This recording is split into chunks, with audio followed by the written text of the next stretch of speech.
Assalamualaikum warahmatullahi wabarakatuh. Hari ini kita akan belajar tentang proses pendebungaan dan percambahan debunga serta pembentukan tiub debunga.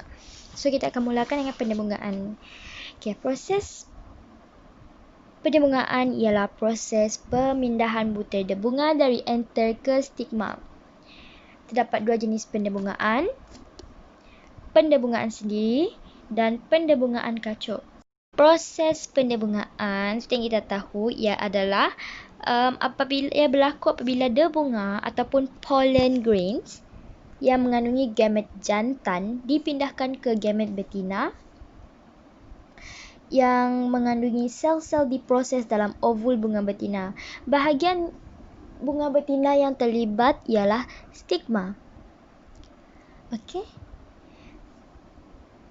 Debunga yang diterima oleh bunga betina ini akan dialirkan melalui filamen ke stigma. Okay. Ataupun kita panggil filamen itu sebagai sesalur khas. Okay.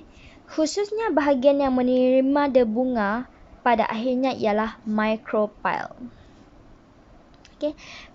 Seterusnya kita akan pergi kepada bahagian yang menghasilkan debunga ialah anther. Dan dalam setiap anther mengandungi 4 pundi debunga. Dalam setiap pundi tersebut terdapat beratus-ratus sel induk debunga atau sel microspora yang bersifat diploid.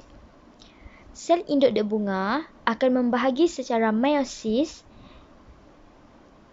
untuk menghasilkan 4 sel yang dipanggil tetrad. Dan selepas itu, tetrad tersebut akan berkembang menjadi butir debunga. Dan nukleus dalam butir debunga tersebut akan membahagi secara mitosis untuk membentuk dua nukleus, iaitu nukleus penjana dan nukleus tiub.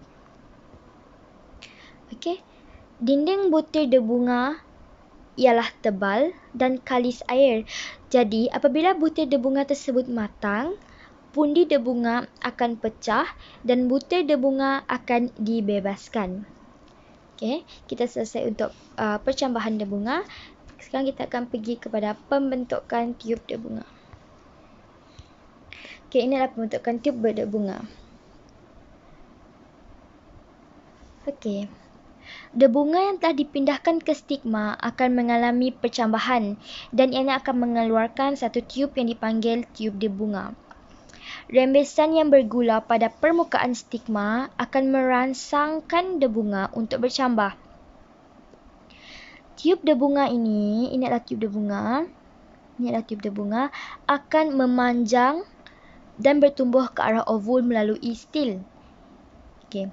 Nukleus tiub ianya berada di hujung tiub debunga dan mendahului nukleus penjana. Okey. Dan pada akhirnya nanti nukleus penjana akan membahagi secara mitosis untuk membentuk dua nukleus iaitu gamet jantan yang bersifat haploid. Okey. Itu sahaja untuk percambahan debunga.